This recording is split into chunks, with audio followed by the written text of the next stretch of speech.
Hi, I'm Rich Kutchman with Strategic Self-Reliance and Defense, and today's short video is going to be about documentation, everybody's favorite topic. All right, so this is again this is the last of the secondary assessment series that I've been doing. So we've covered, what is a secondary assessment? It follows the primary. Primary is life-threatening injury. Secondary is everything else. Okay, what makes up a secondary assessment? It's the chief complaint and the sample history, the physical exam, the vital signs, and you have to put this down somewhere because you can't remember it all. And if you're tracking vital signs, for example, over time, you're going to want to be able to track and trend that. So now, this may be valuable information for you personally because you want to know, what's going on with your victim. Are they getting better? Are they getting worse? Um, and you want to be able to hand that information off to somebody, right? So you're going to take that patient, EMS is going to show up, take the patient away from you, or you get to a hospital and you hand that patient over to the staff in the ER. You can have some information to hand to them. Here's, you know, what the patient looked like initially. Here's what they looked like down the road. Here's what I've done. Here's what the vital signs were. This is what they told me for history. Because you never know. By the time they get to an ER, maybe they're not talking anymore. Maybe they're unconscious. So what you gather initially might be all we get from that patient for a while, right? Until family shows up and you talk about the patient. All right, so documentation. That's why it's important. There's not a whole lot to it. I mean, there are pre-typed forms, existing forms that you can use. You can find them online. You can make your own. Uh, you know, there's plenty of examples out there on the internet, and it just basically entails, blanks for you to fill in the blank on the information of patient's name, patient's age, the date, the time, and then we're going to cover some of the information that you would want to write down and how to write it down. Or you can just use a little notebook, right? You have a notebook in your pocket, in your backpack, and you jot stuff down, right? All right, so you're writing things down to hand off to other people and to track and trend what's going on with the patient's vital signs. Um, Again, there's pre-existing forms. You don't have to use those. So how do we document? There's no one way, but I will tell you that the standard uh, technique that we use, the format that's used for emergency medical technicians and pretty much all pre-hospital personnel is what we call a SOAP note. And as a matter of fact, nurses still use it in the hospitals. A SOAP note, SOAP. Again, one of those wonderful acronyms that we love, right, in medicine. So, a SOAP note: subjective, objective, assessment, and plan. Okay, that's how you write stuff down, right? So you kind of think of it in those pieces. So subjective data, subjective information, or subjective data is stuff that the patient tells you that you can't prove or disprove. They have a headache, they have nausea, they have blurred vision. Well, you can't prove or disprove any of those things. It's subjective. It's what they tell you. It's what they feel. It's the symptoms they're having, but you can't see it, you can't touch it, you can't smell it, you can't hear it. Okay, it's subjective data. So I'm going to give you an example here. Um, Now, part of the SOAP is also, or part of the S subjective is also the chief complaint. Now, sometimes you can see chief complaints, right? My arm hurts, and you see that it's obviously fractured, it's angulated. The chief complaint is arm pain.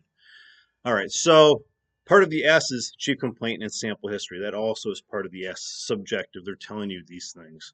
Okay. Um, so example here, and I'm going to carry this through the S, O, A, and P, right? Patient complains, they say, my chest hurts right here. They touch it. It hurts really here. I can't take a deep breath. It hurts if I cough. And I fell off my bike and hit my chest on the ground really hard, and it really hurts now. Okay? Boom. Subjective. Pain in the chest, pain with coughing, pain with laughing, probably, pain with movement, probably. All right, so that's subjective. Objective. Objective data are things that you can see, you can feel, you can touch, you can smell, you can hear, you can see it, right? It's stuff that you can that's provable. It's readily identifiable. Okay, it would be things like, what is their pulse or heart rate? You can count it. It's an objective data point. Okay, one eye is pupils dilated, the other is constricted. You can see that. You smell alcohol in their breath. That's an objective data point.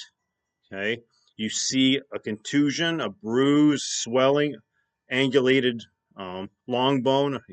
What you think is a fracture. You can see it. All right. You touch something and you feel it give where it shouldn't give. You can feel it, smell it, see it. All right. It's objective data. So going in with my example, chest hurts after falling off my bike. Objective, you lift the shirt and you see a big bruise. Okay, maybe as you palpate it, oh man, they wince, they scream, and they move away from you, and you felt the rib move a little bit underneath. Okay, ooh, that's objective data as well. Okay, all right. A is assessment. What do you think is wrong? What do you think happened here? What do you think the diagnosis is? Although we don't diagnose, right? But what do you think the problem is? Well, you know, and it's whatever it is. If you patient complained of ankle pain, you looked at the ankle, it was swollen. They said they stepped in a hole. It's bruised and swollen, and you would have a pretty good idea that they probably sprained or fractured their ankle. Okay. In my example I've been using, right? Pain with cough, pain with movement. They fell off their bike. You see a big bruise. You feel that little bit of give where the rib is moving a little bit where it shouldn't. Assessment is probably a rib fracture, right? Rib fracture, right? So you've assessed that it's most likely that is the problem. All right, and then lastly is P, plan. What is the plan? What are you going to do for that? What you're calling the problem, right? We're calling this a rib fracture. What's our plan for it? What are you going to do to mitigate the problem, make the patient feel better, more stable? And then also part of the P is, what is your evacuation? Are you evacuating? If you are, what route are you taking, and how urgently do you need to evacuate? Okay, so in my rib fracture scenario, um, they're not allergic. You've already done the sample history. They're not allergic to anything. You have a couple Motrin in your pack. You give them some NSAIDs, and just for pain relief. Okay, you splint that fracture because it's a little unstable. You splint it.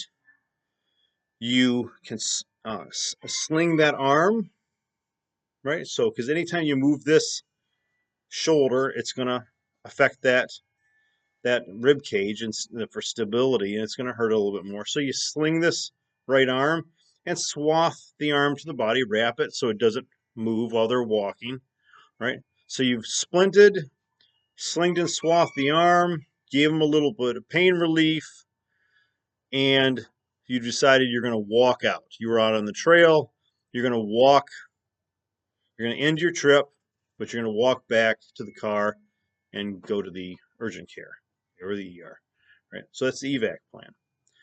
There we go. That is documentation, SOAP notes. Okay, subjective, objective, assessment, and plan. All right. Thanks for watching. I appreciate it. Again, I'm Rich with Strategic Self-Reliance and Defense, and I hope to see you in class.